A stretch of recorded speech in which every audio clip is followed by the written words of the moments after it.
हमहू त तोरे सन तन छिगे मैं हमरा पे एक बेर फेर ना नजरिया हमहू त तोरे सन तन छिगे मैं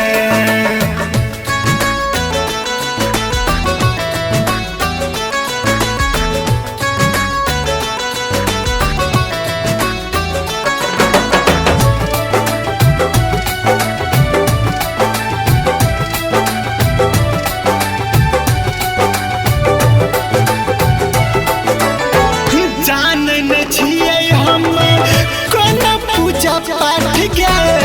तू न कमनै तो बेटा तोरा सुन आज गे हो गे मैं जान न छियै हम कोना पूजा पाठ गे कोना कमनै तो बेटा तोरा सुन आज गे पागल कहैया गाँव के लोग सब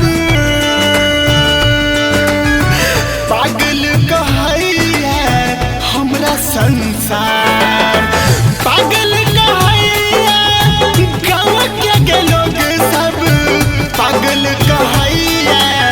हमरा संसार हमरा पे एक बेर फेर ना नजरिया हमहू त तोरे सन तन छिगे मैं हमरा पे एक बेर फेर ना नजरिया हमहू त तोरे सन तन छिगे मैं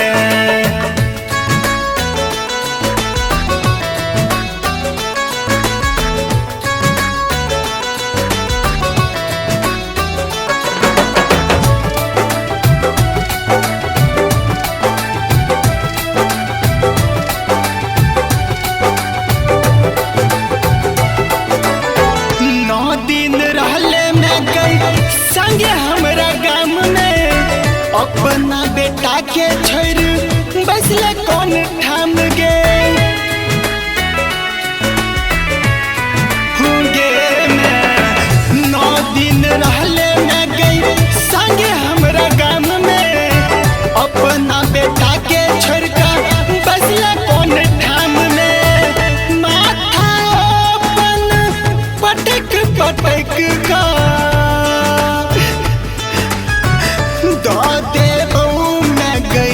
अपन परान माथा अपन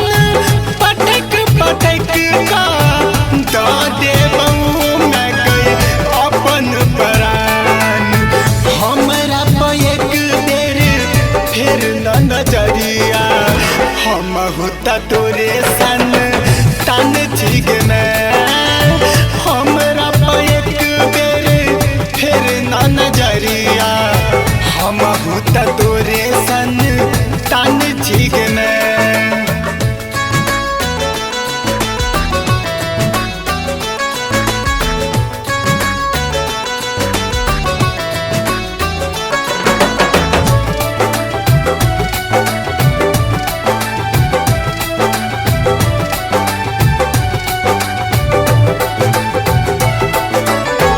बचपन से गई जननी तोरे हम पूजलिया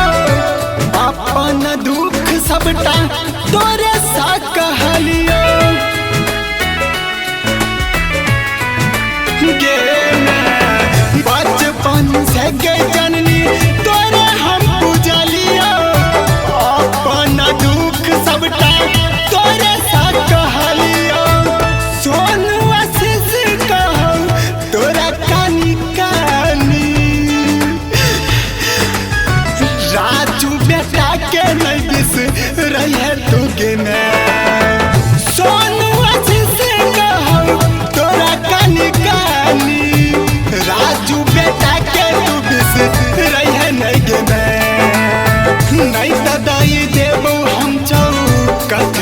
पपरनमा पागल भेल छौ तोर कहबा गे नहीं तो दई देबो हम चौकट पपरनमा पागल भेल छौ तोर कहबा गे